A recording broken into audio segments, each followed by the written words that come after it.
5 brutes had brutally raped a white woman in Central Park. Didn't matter that there was no evidence. It didn't matter that the DNA was not linked to anyone who they saw as a suspect. There was a lot of confusion at that time because you kind of knew that those boys were innocent. We all knew it was false, but we were the ones that went to prison for those crimes. I'm Yusef Salaam, and I'm one of the exonerated 5. My name is Ibi Zoboi, and I am the co-author of Punching the Air. Punching the Air is a book based on my life story, the journey that we as young men of color have gone through in America since we came to these shores, slavery continuing by another name. In 1989, I was one of the 5 young men known as the Central Park 5. We were railroaded by a system that saw the color of our skin as opposed to the facts of the case. And oftentimes that's what these stories are about. That case left an indelible mark on me because it framed how I viewed other Black boys in my neighborhood, in my community, and in my classroom. And it took a long time for me to understand what the criminal justice system is and the historical relevance of injustice and seeing Black children as criminal. It wasn't until 13 years later that the truth actually came out because the system got it wrong. And it continues oftentimes to stand on the side of wrong. Evie and I reconnected with each other years after we were in Hunter College together. When he told me that he wanted to work more closely with young people, we decided that we should tell his story. Punching the Air is the story of 16-year-old Amal Shahid, who is an artist and poet. After one heated moment, one fateful night, he is accused of a violent crime and sent to prison. From there, we learn how he ends up coping, how he uses his art to find his voice and to just deal with what's happening on the inside. You know, it's the exploration of the 2 Americas, separate and unequal.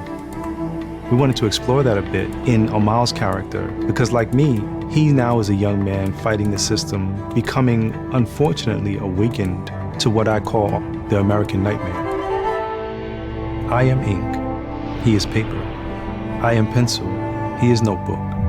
I am text, he is screen. I am paint, he is canvas. I am man, he is boy. I am criminal, he is victim. I am alive, he is almost dead. I am Black, he is white.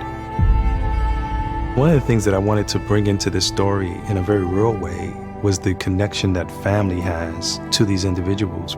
Oftentimes you may see a person going through a trial and don't realize that they are a part of community, they are a part of family.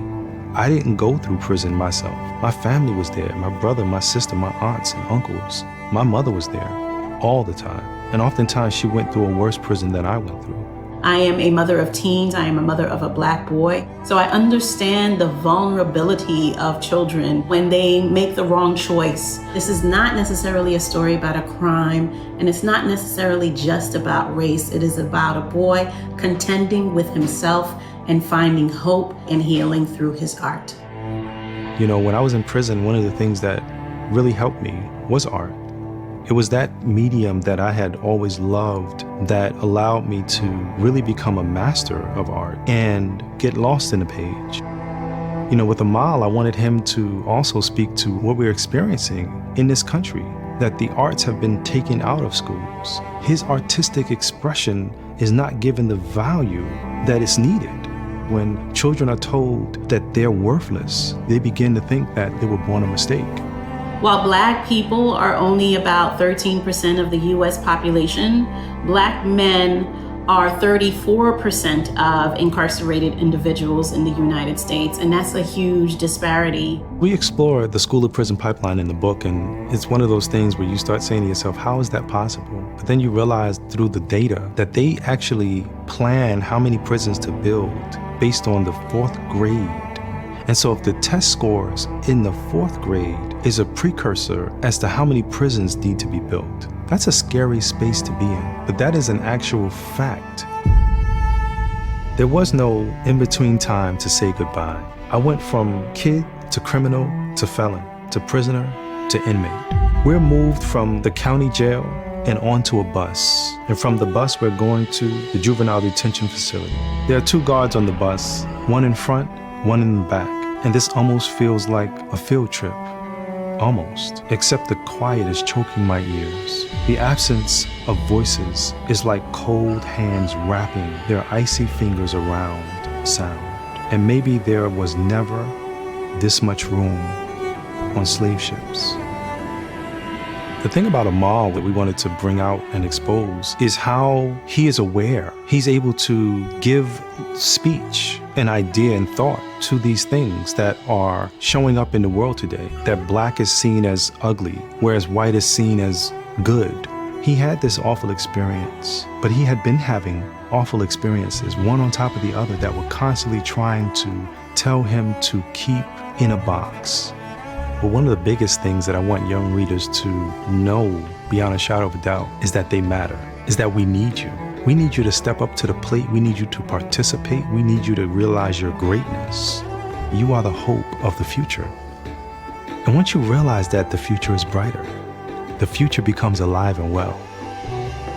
One of the greatest feelings of being able to share my story through this character, Amal, it's like a brilliant way to be a gift that keeps on giving, to be able to add to the struggle in a manner that isn't my story, but is the story of others, that gives life to their stories, that gives value to their stories. But also, I think one of the best things about this story is that on the front cover of this book is a teenager, a young person, a child.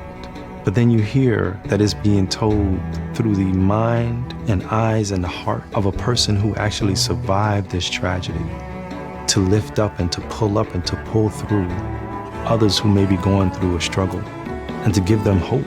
Punching the Air ends when Amal says, "This is what I want the world to know about me, my art, my truth." And in the author's note, authors Ibi Zoboi and Yusuf Salaam leave this to the reader. At the center of Amal's story is the cycle of racial violence that continues to plague this country. But this is not just a story about crime or race. Punching the Air is about the power of art, faith, and transcendence in the most debilitating circumstances. It is our hope that all readers will experience the journey of a boy who finds himself in a heated moment where one wrong move threatens his future, and how he uses his art to express his truth, the truth. Now you will get to share your truth. Your task is to write original poetry and work collaboratively with a group to produce a performance for an audience on April 15th and 16th. Let's get started, poets.